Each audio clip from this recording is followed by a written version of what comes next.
As you can see, there's a lower chest, but the upper chest is lacking, and therefore I want to talk about prioritizing incline and overhead and just vertical pressing more in your training programs.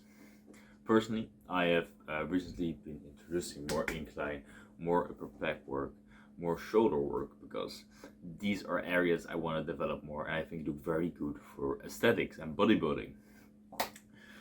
I think as I've been doing a little bit of research about this and recognizing patterns, that a lot of people just do too much flat pressing for their chest and don't prioritize overhead press or incline work as much. This isn't necessarily a bad thing. Just it has some consequences that people might not realize might be hurting their physique.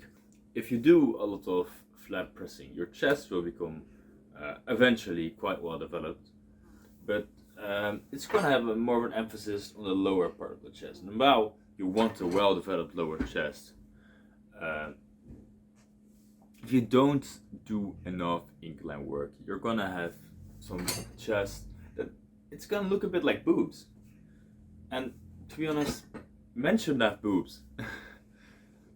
We all know if a guy's fat and he has man boobs, it looks pretty bad. And let's be honest, any chest looks better than man boobs. And I mean, my chest still looks great. But my chest would look a lot better with some upper mass. Because even if I stand like this, I mean, you can definitely see I have a nice little chest going on. But if I would have that upper area more developed, my chest would look much rounder and much more developed in general. Because it would just accentuate the shape of the chest more. Also, it's just known for being an androgenic region, the upper chest and the shoulders, so it will make you look more masculine, more dominant, and less like a woman, I guess. So, we want to introduce more emphasis for vertical movements. That said, many people, the aesthetics movement, also already emphasize incline pressing, and that's a perfect idea if you want to compensate and at least bring up that upper chest or do more work for the upper chest. I also think we should do a lot more shoulder work, especially overhead pressing work. Overhead pressing is great. I do a lot of machine overhead pressing, develops my shoulders and a little bit of my upper chest quite decently. But recently, something that's gaining popularity between the Netty YouTube sphere is the AD press, which is very nice. It will develop the shoulder and upper chest beautifully.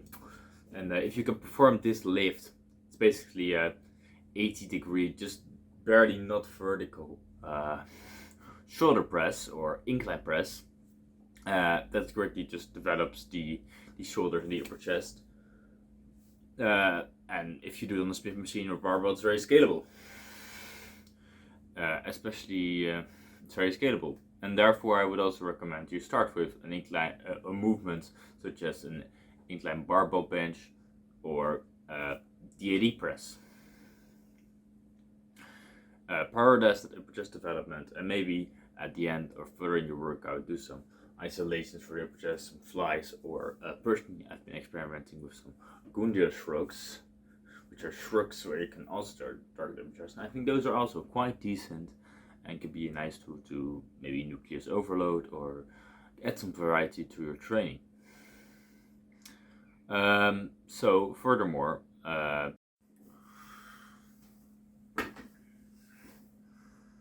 besides doing more upper chest exercises and starting with them, prioritizing them, having an upper chest focused training day, and doing more isolations, I also want to talk about how vertical pressing can assist the other muscles in your body. For this, I want to take a thick stand. So, this is the body, right? And a basic overhead press actually develops a lot more of the body than you think. It will develop the upper chest, it will develop the shoulders, it will develop some of the upper back, and it will even develop the abs for stabilization. I mean, I won't say it develops it, but you're gonna have to stabilize with your glutes. So, but I mean, I think the But OHP is fine. I just think machines are a lot more practical and probably better for your development. But the main benefit of vertical pressing for aesthetic is, besides the process and the amazing shoulder development, is probably going to be the serratus anterior development you're going to gain from it. If you move something overhead, your serratus anterior is going to activate, and that's like the nice staircase towards your lats. Personally, I think this looks very sick. So if you do like this pose, you see them coming in, and he also worked this with things like pullovers, which is cool. But I think vertical pressing just gives you that base for aesthetics. It develops the muscle groups that look masculine, that make you look big, and I mean, in my opinion, it makes you look sick. So I think you should prioritize vertical pressing more than you think, and maybe just try that, see if you like the effect it takes on your physique, and yeah, try out the AD press, try it doing more incline work, and try the Gundo shrug. It's quite funky.